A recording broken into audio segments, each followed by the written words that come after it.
Hello, this is Patrice, and for the next hour, I will be reading from the August 25th issue of the front section of the New York Times on the Niagara Frontier Radio Reading Service. Canada retaliates with up to 50% tariffs on hundreds of U.S. products. This is an article by Ian Austin. Canada announced retaliatory tariffs as high as 50% on hundreds of American products on Tuesday, just days after the collapse of trade talks triggered punishing tariffs from the Trump administration. As the trade war between the countries intensifies, Canada will start collecting tariffs of 50, 25, and 15% on about 700 products beginning on September 8th. The most significant measure is a doubling of tariffs on American steel and aluminum to 50%. But the list of products affected ranges from household rolls of aluminum foil to railway locomotives and steel bridges. Many of the American products Canada will now tax mirror the Canadian exports hit by the new U.S. tariffs, particularly in clothing, forestry products, tools, and electronics, including smartphones. But Canada is also targeting costly consumer products like dishwashers, washing machines, and stoves. A wide array of fish, frozen and fresh, also appear on the list. The new Canadian levies cover about $20 billion per year of imports from the United States, the same value as the Canadian exports affected by the tariffs. After the collapse of negotiations in Washington, Prime Minister Mark Carney of Canada, an economist and former central banker, said that Canada would match the American tariffs dollar for dollar. But he also acknowledged that the move will raise costs and reduce choice for Canadians. Mr. Carney left the announcement of the tariffs to several of his cabinet ministers and had no public events on his schedule for Tuesday. He did privately brief the leaders of opposition political parties on the trade situation. One of the major sources of tension in the trade negotiations was the United States' 25% tariff on automobiles, a major export for Canada introduced about 18 months ago. On Tuesday, Canada said it would keep its retaliatory tariff on American made cars at 25% and maintain a system that allows companies that build cars in Canada to continue to import them from the U.S. tariff free within limits. Canadians buy more cars from the United States that they ship there. On Monday, President Trump threatened to double the auto tariff to 50%, a rate that would likely doom Canadian car plants, which export upward of 90% of what they build. He also threatened to apply that rate to Canadian auto parts, which are currently sold free of tariffs if they qualify as North American made under the now shattered free trade agreement among the United States, Canada, and Mexico. Canada imports about $272 billion in U.S. goods a year. Canadian officials said that the government anticipates that it will spend far more on keeping Canadian exporters in business than it will collect from the tariff. The officials, in a briefing for journalists ahead of the announcement, noted that the intention is to protect Canadian manufacturers, not raise money. Melanie Joly, the trade minister, said that some of the items on the tariff list were chosen to target states where voters have supported Mr. Trump. She declined to identify the states, but said that appliances and food products were among those goods. Many economists say that because Canada's economy is about 1/12 the size of the U.S. economy, its retaliatory tariffs will have the effect of a pea shooter in a gun battle. At the same time, most economists say price increases caused by tariff retaliation will actually harm Canadian companies. Opinion polls taken before Mr. Trump's new 50% tariffs took effect on Saturday show widespread support among Canadians for economic retaliation. Enthusiasm for the idea has been more mixed among provincial leaders. Doug Ford, the Premier of Ontario, the most populous province and home to much of Canada's manufacturing, is a vigorous promoter of retaliation. Danielle Smith, the Premier of Alberta, whose oil is overwhelmingly Canada's largest export, has urged restraint. Mr. Trump's tariffs have always excluded oil, natural gas, the fertilizer, potash, and many minerals. Economists are skeptical about the effect of import tariffs, but many say that a different tactic could jar the U.S. economy. Taxing exports to the United States of oil, natural gas, and electricity, as well as minerals like potash, a key fertilizer. Polls suggest that the idea is even more popular with Canadians than import tariffs as a response to Mr. Trump. This is a game of cards, Ms. Jolie said in French. We know we have a lot of good cards in our hand. We know not to use them right at the start. Along with the tariffs, the Canadian government announced a variety of measures to support Canadian industries with exports now under American tariffs. They broadly resemble some of the programs used during the pandemic, like interest free loans. Ms. Jolie pointedly and repeatedly noted that they will not require any payments until after Mr. Trump leaves office. Farmers struggle to get basic services from depleted agriculture department. After the departure of thousands of federal workers, rural communities report problems obtaining loans, grants, technical assistance, and support for infrastructure and other services. This is an article by Linda Coy.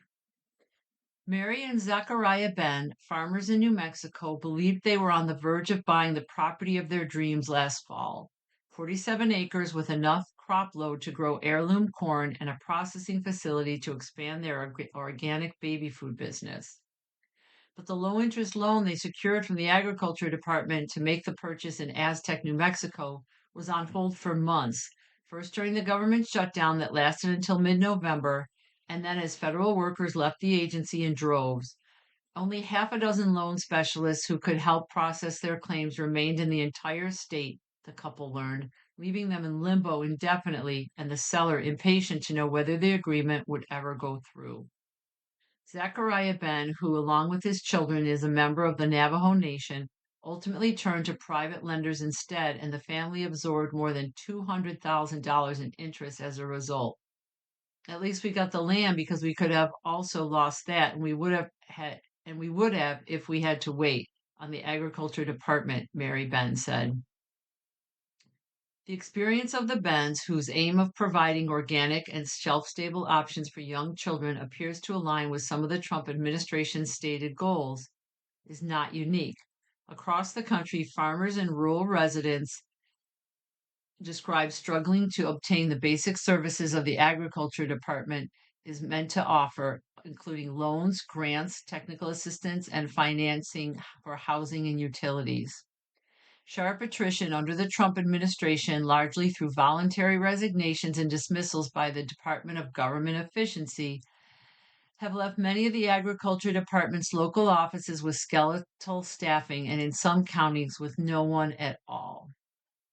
The ripple effects of the agriculture department's depleted workforce illustrate how the Trump administration's mission of shrinking the federal bureaucracy has undercut a competing priority, delivering for farmers, a core political constituency.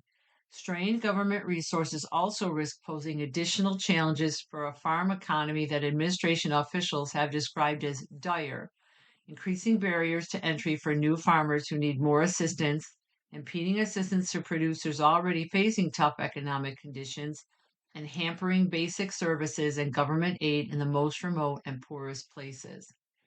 All these practical things that make the wheels go around in a community were facilitated by USDA, and it was with staff who knew how to navigate and had the trust of the local community.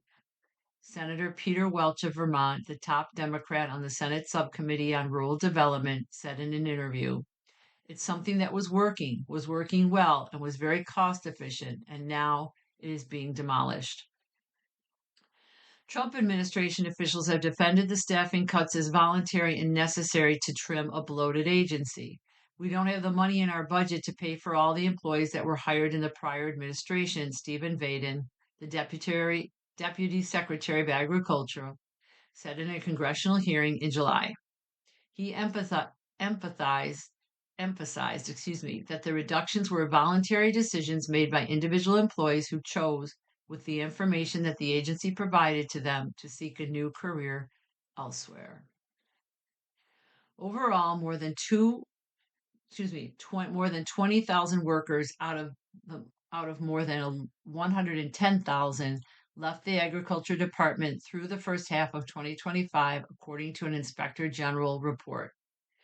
Recently obtained data showed that the Farm Service Agency, a division whose approval the Benz sought in applying for a low interest loan, has no staff left in dozens of counties across the country, forcing farmers to travel long distances for assistance or to simply give up.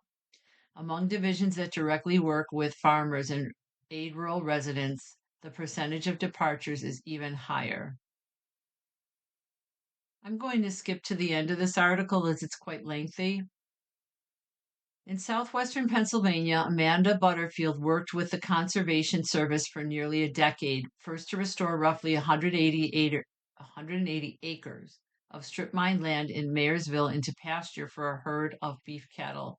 After a technician shared anecdotes about burnout and long working hours, Ms. Butterfield turned instead to private consultants who work for agribusinesses, but that advice often comes at a steeper cost, like the expectation of buying certain products. Ms. Butterfield also added that staffing turnover at her local farm service agency had led to errors and inefficiencies. A new worker hired to replace an employee who had left asked her husband to report crop acreage, unaware that the ranch did not grow crops at all. We've completely lost a whole group of experts within our communities across the United States that can no longer help and support us, she said. A drone killed 3 Ukrainians. It was guided entirely by AI. An attack by what Ukrainian officials said was a Russian drone with NVIDIA chip presages a dystopian future of weaponry untethered to humans. By Andrew E. Kramer. The young woman ran for her life, but it was too late. A small Russian drone resembling a model airplane swooped down from the sky last month in the city of Zaporizhzhia in southeastern Ukraine. As it tried to navigate toward a gas station, it crashed into a wall, exploded in a hail of shrapnel, killing Tatiana Bubinets, 19, a university student, and 2 others. They were among the thousands of Ukrainian civilians who have died in Russian airstrikes, but the circumstances of their deaths came with an ominous twist. The drone that killed them was guided by an experimental artificial intelligence system, not a human pilot, according to drone experts. Ukrainian military commanders and the forensic team that examined wreckage from the deadly strike and others in the city. The drone was programmed by human operators to travel toward a particular gas station, but once it got close, it chose its exact target, most likely propane tanks, on its own, based on its training to recognize such tanks and strike them, the experts and military officials said. It's a development long watched for in the war in Ukraine, presaging a dystopian future in which killer robots roam the skies, making life or death decisions that reduce targets to data points. This is a risk for the whole world, said Colonel Siri Miniadev, the commander of the air defenses in Zaporizhzhia. In a few years, we will be living in a Terminator movie. It's no joke. Machines are making decisions to strike. Analysis of debris from this attack and others in Zaporizhzhia found that the drones had on board microcomputers sold commercially by NVIDIA that made their targeting decisions. The experts and military officials said NVIDIA produces a majority of the chips powering the world's most advanced AI systems. The presence of NVIDIA modules and a lack of antennas on the drones led Ukrainian air defense commanders to surmise that the weapons were guided by an autonomous AI system, which was confirmed on further investigation. Autonomous AI systems can be trained on thousands of images to recognize categories like river, military truck, or person. Self-targeting drones use their cameras to hunt for these things with greater precision than a human pilot can provide. But opponents of such weapons argue that, without human intervention, drones may be more prone to mistakes or violations of the laws of war, such as by failing to distinguish innocent citizens from combatants. Moments before the exploding drone barreled toward the gas station on July 6th, a group of people huddled by the wall of a nearby apartment building for safety, having already heard blasts as the drones came in waves. Oksana Ishenko, a station attendant, stood beside Mrs. Bubinets. She was crying from fear, Miss Ishenko recalled. Then some in the group started to shout, "A plane, a plane," Ms. Ishenko said. A drone was heading their way. Ms. Bubinets and several others bolted, fanning out in a parking lot. After the drone failed to make its way around the apartment building, it detonated before reaching its target.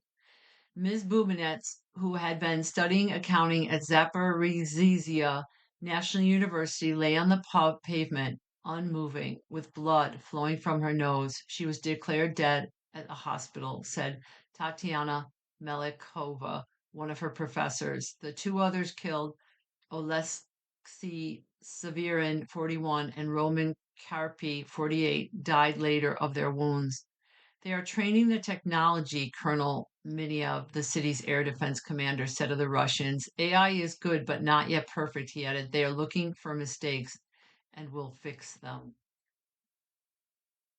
You are listening to a reading of articles and features from the front section of the New York Times on the Niagara Frontier Radio Reading Service. Court allows Trump to pursue mail voting limits for now. The administration asked the court to clear the way for President Trump's order that creates state citizenship lists and directs the Postal Service to decide who gets a mail in ballot. This article is by Abby Van Sickle and Anne E. Marimo. A divided Supreme Court on Monday allowed the Trump administration to move forward with plans to restrict mail in voting before the midterm elections. In an emergency opinion, the justices said that President Trump could proceed with implementing an executive order he had signed, which directed the U.S. Postal Service to help decide which voters should receive mail in ballots. Under the executive order, the Department of Homeland Security will also create lists of U.S. citizens that the administration believes could be used to monitor voter rolls for non citizens. The decision means the administration can move ahead with planning for restricting the use of mail ballots even as a lower court continues to weigh the legality of Mr. Trump's executive order. But with little more than 2 months until Election Day and considerably less time before early voting begins in many states, it remains unclear whether the White House's rules will be in effect for a midterm election in which control of both chambers is at stake. Additional legal action is a near certainty, with the plan's fate not yet final.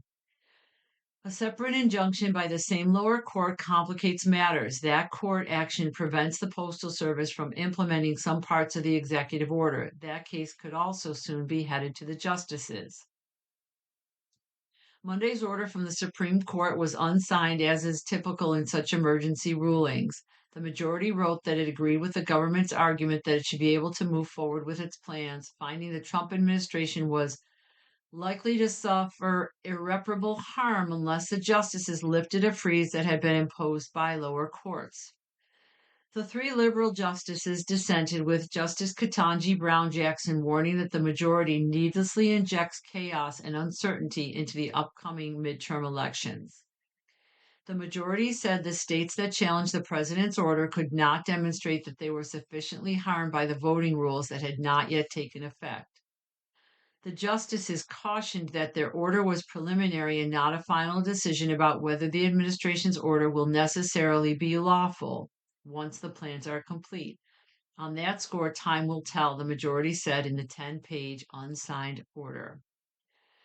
The Supreme Court's conservative majority has been receptive to some, but not all, of the administration's broad claims of executive power. In this case, the majority said that the provisions of Mr. Trump's order that required creating lists of U.S. citizens was an internal directive from the president to a subordinate and so far imposed no obligations on the states. Meanwhile, the High Court's order landed just one business day after the Postal Service published final regulations on Friday clarifying how it would carry out the president's executive order. The Postal Service said in its rule that it would not take actions to implement the rule specifically for the 2026 election unless the Supreme Court ruled in the administration's favor. A spokesperson for the Postal Service declined to comment, citing the pending lawsuits. New York Attorney General Letitia James called the ruling a painful setback, but predicted it would not be the final word from the court. The right to vote is sacred, and no administration should be allowed to put that right in jeopardy by making it harder for eligible voters to cast their ballots, she said in a statement. This fight is far from over. We are exploring our legal options. Again, fast forwarding to the end of this lengthy article, in a brief to the court, the Democratic state attorneys general wrote that the executive order would allow the federal government to rush out an unprecedented, legally indefensible voter verification and ballot interception program that would, among other things, give the U.S. Postal Service far reaching new powers and responsibilities. They also argued that allowing the order to be implemented would mean a chaotic rollout not long before states began to send out absentee ballots. And they wrote that voters could be confused and disenfranchised given that the federal government was likely to make errors in compiling citizen lists and that valid voters would have little time to challenge the government's determination. The midterms feel like 2006 all over again. With an unpopular war and high prices agitating voters, members of both parties see parallels to an election cycle when Democrats romped, but a lot has changed. This article by Carl Hulse. The war in the Middle East is increasingly unpopular. So is the president as numbers dip perilously, a common development in the 6 years of a presidency. Congressional Republicans are embroiled in unsavory scandals. Americans are shelling out big bucks for gas while economic anxiety runs high. The grim backdrop for November's midterm elections has created a steep challenge for Republicans and opportunities for Democrats that look much the same as those they encountered in 2006. Back then, congressional Republicans faced the voters at a midpoint of President George W. Bush's second term, with the public roiled by the war in Iraq, high fuel prices, and a series of ugly accusations against members of the GOP majority on Capitol Hill. It is striking, said Senator Chuck Schumer of New York, the Democratic minority leader and chief architect of his party's Senate campaign strategy this year and 2 decades ago. The analogy is amazing. The parallels are not perfect since politics and campaigns have both changed radically over 20 years, but the comparisons are instructive as officials in both parties stare down the final months of an election that will determine who controls Congress for the remainder of President Trump's term. This is 2006 2.0, said Rahm Emanuel, who in 2006 was an ambitious Democratic House member from Illinois and Mr. Schumer's counterpart across the Capitol as the head of the Democratic Congressional Campaign Committee. The similarities are eerie. Mr. Emanuel and Mr. Schumer both have good reason to look back fondly on 2006 when Democrats triumphed in a blue wave. Exceeding expectations that year, Democrats picked up 6 seats in the Senate, taking control of the chamber.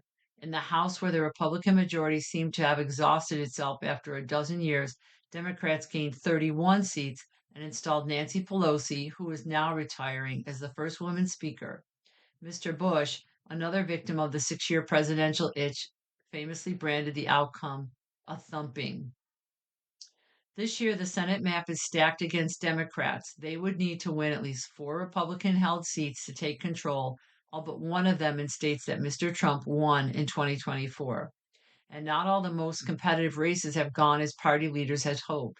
But Democrats have benefited from some political twists in places where they had not anticipated being competitive, such as in Texas, where Mr. Trump's primary endorsement of the state's Attorney General, Ken Paxton, over Senator John Cornyn, put that seat in play. Again, I'm skipping some of the middle of this article to keep it brief. This year, Republicans have again had to contend with high profile sexual misconduct accusations against multiple House members, though Democrats have had their own to deal with as well, a difference from 20 years ago. Top Democrats have sought to emphasize Republican conduct on Capitol Hill and in an administration in which the president, his family, and his allies have faced scrutiny for profiteering. In an appearance on NBC's Meet the Press earlier this month, Representative Hakeem Jeffries of New York, the Democratic leader, said a central element of the Democratic campaign agenda was pushing back against the corruption that has been unleashed on the American people and holding the crooks accountable beginning on day 1 in January of next year. It is not clear whether it will all add up to a repeat of 2006, but Nathan Gonzalez, the editor of the nonpartisan Inside Elections, sees the potential for the factors working against Republicans building into a resounding voter backlash against the party in power, as they did 2 decades ago. I remember 2006 when everything snowballed against Republicans, Mr. Gonzalez said. Ordinarily unrelated events got lumped together under one umbrella. Everything was Bush's fault. The war with Iraq and Mark Foley really had nothing to do with each other, but it cultivated an appetite for change. I could see that happening again. Sean Duffy's reality show, From the Real World to the Deal World. The Great American Road Trip sends the transportation secretary and his family on a wholesome, dull tour with a lot of help from their sponsors. This article by James Poniewozik. There is a convention when someone launches a spin-off of a hit TV show of having the star of the original appear in the pilot to give it a boost. As it is in Hollywood, so it is in Washington. Thus, the first episode of The Great American Road Trip, the family reality show meets sponsor showcase meets political branding exercise, starring the Secretary of Transportation, Sean Duffy, includes an Oval Office cameo from President Trump. The former Apprentice host, in effusive MC mode, grants his blessing to the legacy quill as Duffy and his family begin a 6-episode tour. It is a fitting project for an administration in which camera readiness is a chief qualification, and it's a fitting assignment for Duffy and his wife, the Fox News host Rachel Campos Duffy, both 1990 alums of The Real World, the MTV Fishbowl series about what happens when people stop being polite and start getting real. Having a video brand is now part of politics. Years ago, the former Alaska governor and vice presidential candidate Sarah Palin shot Sarah Palin's Alaska and Amazing America. Health Secretary Robert F. Kennedy Jr. has started a YouTube cooking show on which he touts nutritional yeast as great for your microbiome. On the Democratic side, Representative Alexandria Ocasio-Cortez posted a multi-part Instagram series about freezing her eggs, a personal testimonial that doubles as a political statement about reproductive choice and healthcare costs. Road Trip was announced this spring to hail a controversy over its sponsorship, to a hail of controversy over its sponsorship by a host of companies that the Transportation Department regulates. It was meant to come out in June, ostensibly to inspire Americans to travel the country before the semi-quincentennial on July 4th. Now it has landed on YouTube as a belated 250th birthday gift, held up, Duffy recently said, for extra editing to comply with government ethics rules. One can only imagine what SponCon landed on the cutting room floor, but what remains still includes hero shots of a succession of gleaming Toyota SUVs, the company is one of its patrons, as well as lengthy work visits by Duffy that plug sponsors Boeing, CRH, and Waymo. For the last, Duffy takes his children in a driverless car and says it will have a huge impact on saving lives on American roads. This is what happens when people stop being contrite and start cutting deals. A disclaimer at the opening of each episode says Road Trip was paid for through the generous support of sponsors and accepted as a gift by the department. Scrape off the thick coating of advertorial, and Road Trip is a mashup of familiar cable reality genres, the travel show and the big family reality show. The Duffys have 9 children, and they've held out a size of their brood as natalist political statement. Several of the kids get subplots: the pregnancy of the oldest daughter, Evita, the college search of teenage Paloma, the experience of raising Valentina, 6, who has Down syndrome. The children arguably have the most important job here, helping Duffy rebrand himself as a patient, chuckling, everyday dad and injecting comic relief. One child describes the 1990s aesthetic of Duffy's Real World Susan as like somebody vomited a rainbow. Again, I'm skipping to the end. On the one hand, the show makes Duffy's cabinet job seem mostly like a series of fun junkets to glad hand the companies he regulates. On the other, it does show that he and Campos Duffy are still eminently comfortable in front of a camera, knowing how to give it just the quips, flirtations, and sparring at once. In this administration, making effective content is job one. Duffy's return to reality TV may have limited reach. A day after its release, some episodes had fewer than 1,000 views on YouTube, and it may have come a little late to spur families to pack up the car and see America this summer. But it does suggest that the road to the political future is increasingly lined with cameras, preferably your own.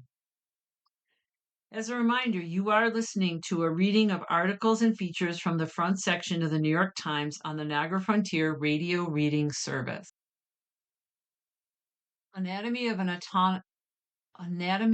an autonomous attack.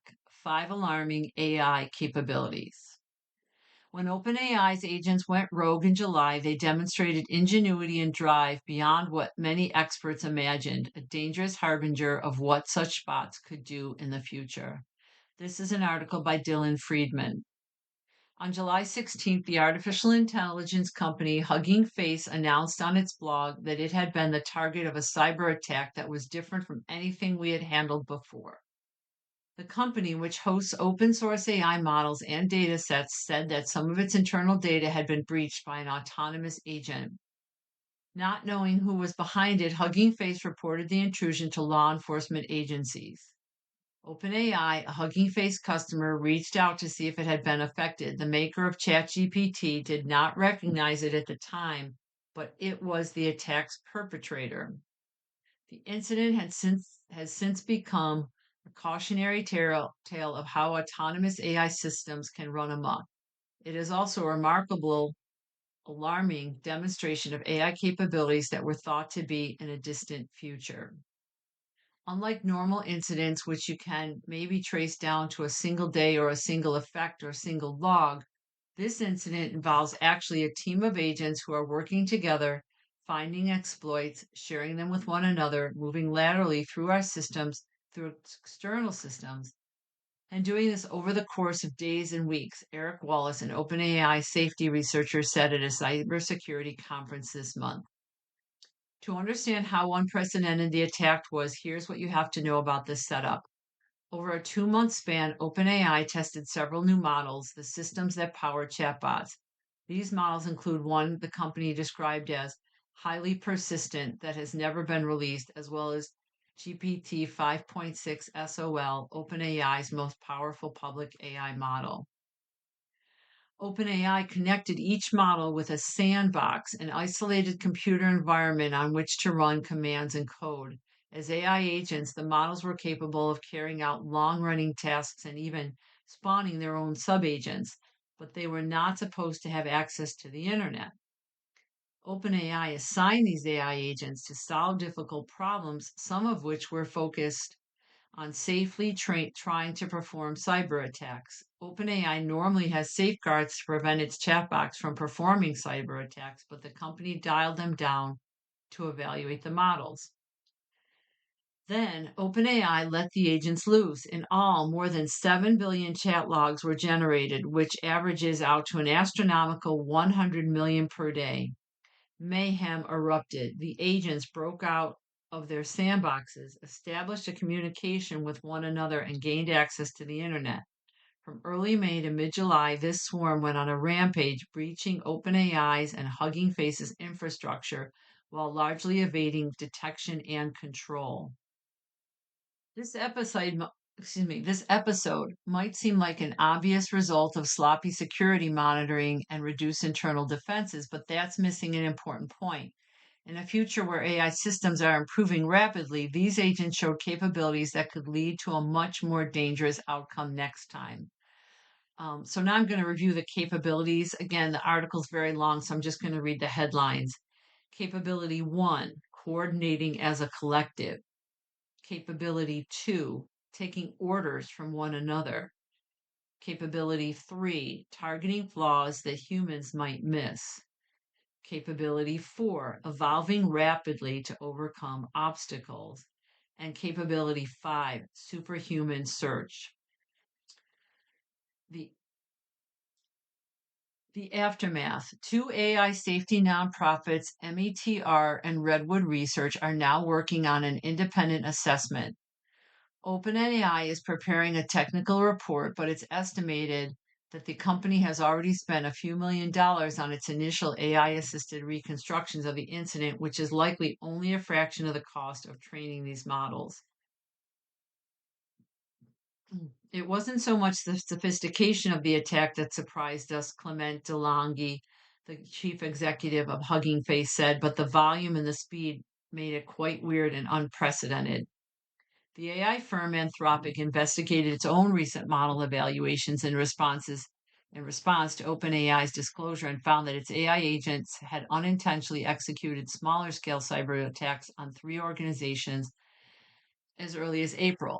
The frontier labs were probably not as safe as we thought they were, Mr. DeLange added. Experts have since come to think of the incident as a watershed moment for AI cybersecurity and a warning signal of the risks that more capable AI will pose. Mr. Malin from Redwood Research, who was not involved in the third party assessment, said he feared a future in which AI agents breach their own company's defenses, sabotaging their training processes, replicating themselves inside other organizations, and becoming, in essence, uncontrollable. If they are much more capable, Mr. Malin added, we might not get a second chance. Iran cracks down on one luxury left to its youth: coffee shops. In recent weeks, the police have closed dozens of cafes, often citing laws that stipulate women must veil in public. Experts say the closures are part of an effort to control public space. This article by Lily Nico Nazar and Yagani Torbati. Through war, political unrest, and rampant inflation that has put the dreams of many beyond reach, Iran's youth have held on to one luxury that helps them feel normal in abnormal times: frequenting coffee shops with friends. Across the country, they pack into cafes and spill out onto the sidewalk, chatting, smoking cigarettes, flirting, and enjoying one of the few affordable diversions still available to them. These mixed gender gatherings, where women go unveiled and some customers even discreetly drink alcohol, both illegal acts in Iran, have become a conspicuous counterculture visible to any passerby. It has not escaped the attention of the authorities either. In recent weeks, the police have been shutting down dozens of cafes, usually citing a failure to abide by Iran's mandatory hijab law. The crackdown has stretched to cities across the country, taking in restaurants and boutiques as well, according to statements from officials, though some businesses have since reopened. It is a social scene, experts say, that challenges the government's efforts to dominate Iran's public spaces. Since nationwide protests in January that began over the spiraling economy and were crushed by lethal force, the government has sought to tightly control any public gatherings. As the United States war with Iran, aimed in part at unseating the Islamic Republic, drags on without resolution, the regime has held pro government nighttime rallies that serve both to bolster a narrative of popular public support and dissuade dissidents from protesting. Cafe owners, employees, and their customers in Tehran said in interviews that the authorities appeared to be targeting cafes that were clustered next to each other. The small footprint of these businesses often means that customers linger on the sidewalk, forming spontaneous gatherings that the authorities regard with wariness. It seems that a campaign has begun to control post war Iran, a society that is unhappy and under strain, said Amir, 45, a cafe owner in Tehran, who said his business was not shuttered in the latest round, but had been previously. We always console ourselves with the thought that this is just a wave. They come and shut us down, but we rise again. Amir, like other Iranians interviewed for this article, asked to be identified only by his first name for fear of retribution from Iran's government. The cafes are being shut down because of the crowds that gather outside them in the afternoon, said Mona, a 36-year-old artist in Tehran. The authorities, she said, seem to think it's some kind of protest gathering or something, when really it's just a bunch of young women and men who look a little different from what the officials are used to, hanging out together. Young people used to feel that, at the very least, if they couldn't find a job anywhere else, they could always go work at a cafe, said Riza, a barista in Tehran. Now, even that option is disappearing. Mona, the artist in Tehran, said news of each cafe closure left her with a feeling of hopelessness, a sense that despite deep societal changes, the authorities would never cease their quest for control. You think, so this is never going to get better. It's never going to become normal, she said. 4 years ago, a crypto boss went missing. Now his successor has. The mysterious collapse of a European cryptocurrency exchange helps to explain why the industry hasn't shaken off its reputation as a magnet for criminals. This article by Andrew Higgins. The voice message was desperate, left on the phone of a Polish woman in 2022. It was from her older brother, Sylvester Suzek, the founder of Eastern and Central Europe's biggest cryptocurrency exchange. He had disappeared 2 weeks earlier from the fuel depot in southwest Poland where he kept his helicopter. If you don't help me, we will never see each other again, he said, begging his sister to send Bitcoin to secure his release. Mr. Suzek has not been heard from since, and his family believes he was probably killed. That largely forgotten mystery has now surged back to life. In April, the Polish lawyer who replaced Mr. Suzek at the helm of the exchange, Zonda Crypto, has also vanished. One crypto boss disappearing is bad enough, but 2 and 4 years is crazy bad, said Robert Nogaki, a lawyer in Warsaw who represents Zonda Crypto customers locked out of their accounts. Nothing about this company makes any sense. The global cryptocurrency industry, supported by President Trump, whose family crypto business has earned about $1.4 billion, has made big strides toward mainstream acceptance in recent years, but it is still struggling to shake off the taint of multiple catastrophic failures like the 2022 collapse of Sam Bankman Fried's FTX exchange and its reputation as a magnet for fraudsters and criminals looking for ways to launder ill gotten gains. The saga of Zondo Crypto, which Poland's Prime Minister Donald Tusk has accused of having ties to Russian intelligence, organized crime, and right wing politicians, helps explain why. Zondo Crypto's website went dark in April, leaving hundreds of thousands of clients with no way to withdraw money or make trades on the exchange, an online marketplace for buying and selling digital currencies using real money or crypto. A digital token issued by Zondo Crypto, the ZND, has lost more than 99% of its value. Przemysław Kral, who replaced Mr. Suzek as chief executive, was last heard from on April 16th when he released a video on social media pleading with worried customers not to lose faith.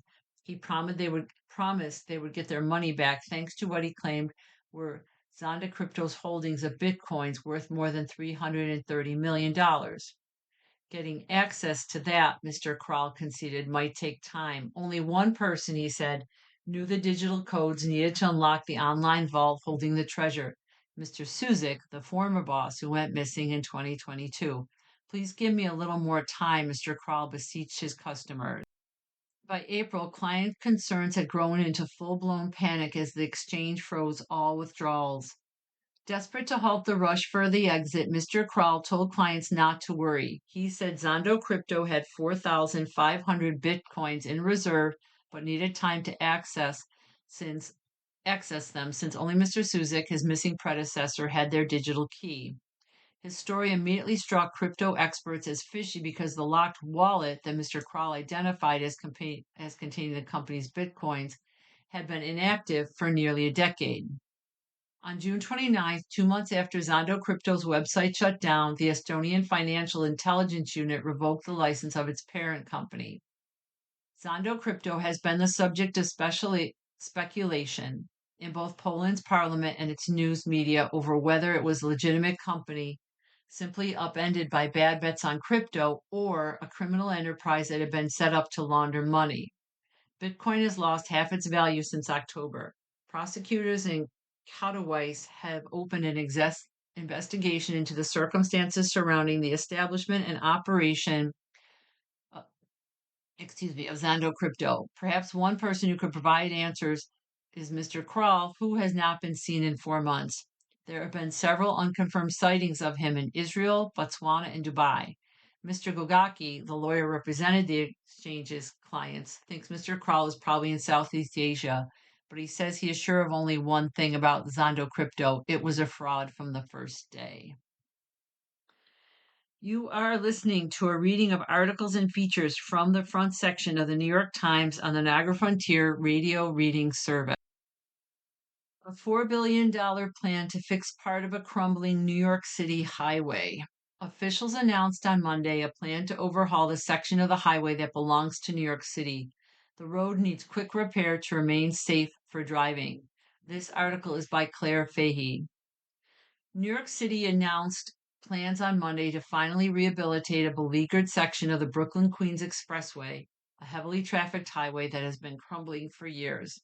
The highway, widely known as BQE, has plagued generations of mayors and transportation departments with its unique triple cantilever design that strains to accommodate the amount of traffic that has come to depend on it.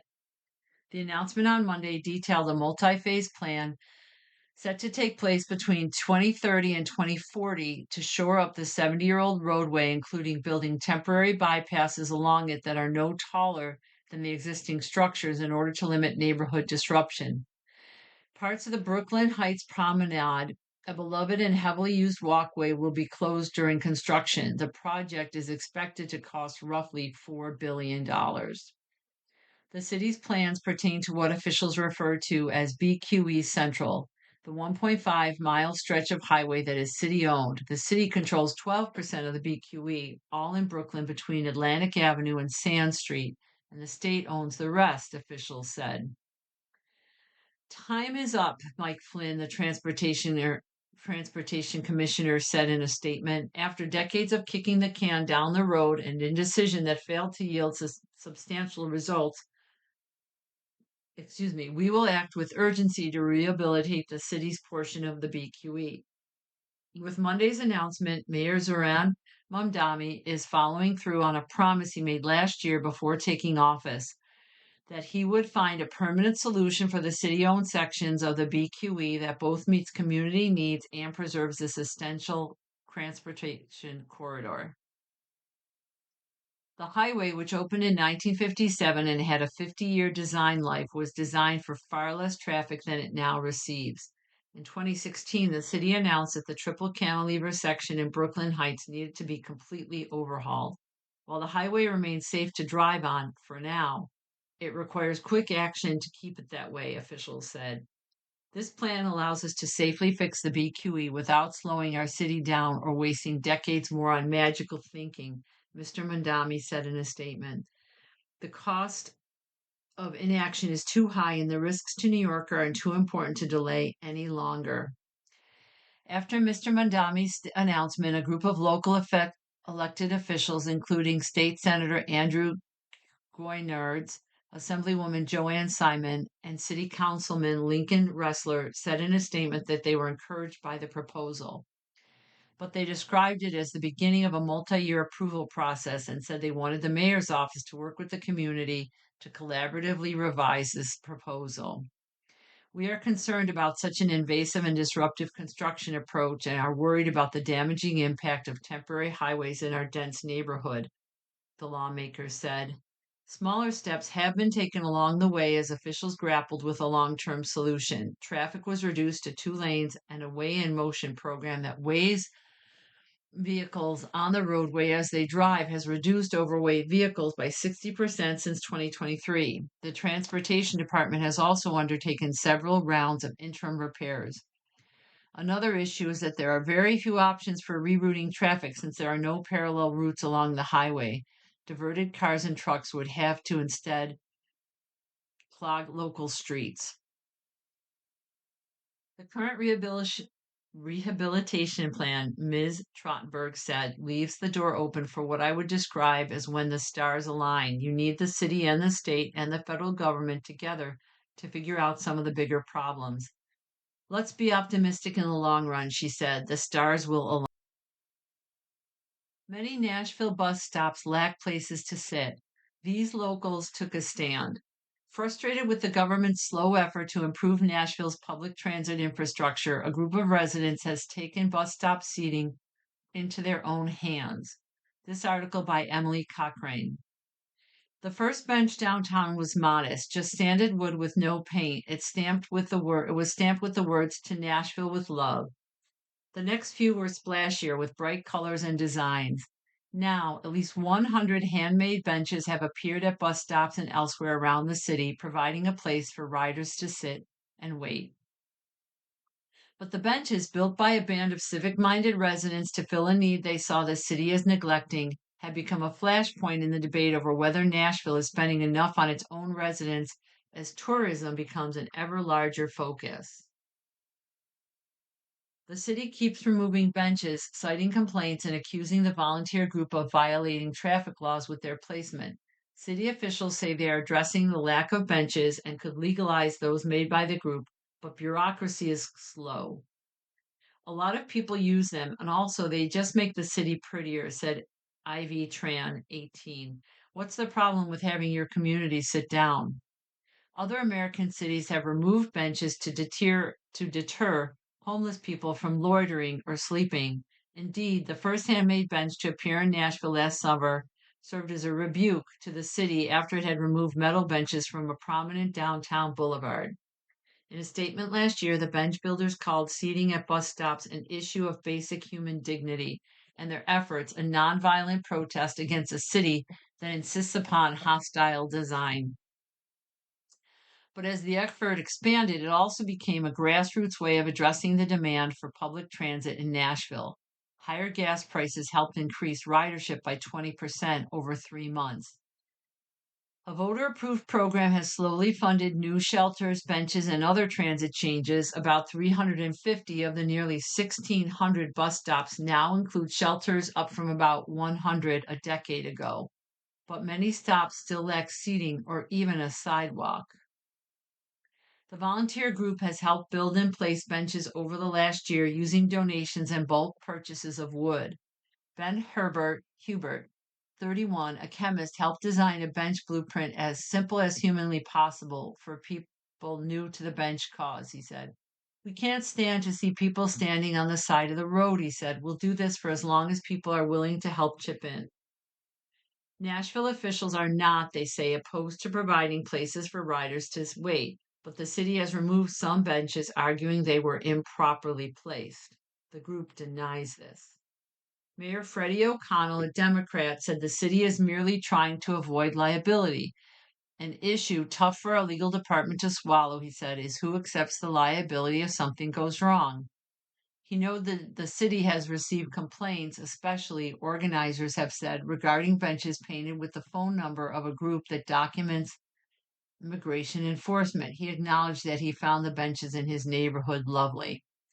In a statement, Nashville's Department of Transportation said that officials were working toward formally permitting the benches. Some organizers are familiar and vocal critics of policing and other policies. They have bristled over what they say is a lack of funding for Nashville neighborhoods, while taxpayer dollars go toward a new football stadium and business development. More evidence, they say, that tourists take priority over residents. A bench is a symbol about a humane city, said the Reverend Robin Lovett Owen, 33, who helped place the first one. She added, as a symbol, it's immediately salient. It's legible to people that people should be able to sit down. But as word has spread about the project, it has increasingly drawn people for reasons that have less to do with protest or activism. It's been a sort of great conversation starter about community and how we take care of others, said Sharon Whitmore, 43, who had noticed the benches while driving. Griffin Pacey, 27, drove to a recent Saturday morning bench building event from nearby Hermitage with his partner. It was Mr. Pacey said, a matter of just looking for more ways to be involved in our community. And we both love building things. With the bars and pedal taverns of downtown Nashville as a backdrop, organizers lined up 2 rows of completed benches for display on a recent steamy weekend. It was part of an event sponsored in part by the Nashville Department of Transportation, where the group marked a year since they had started appearing.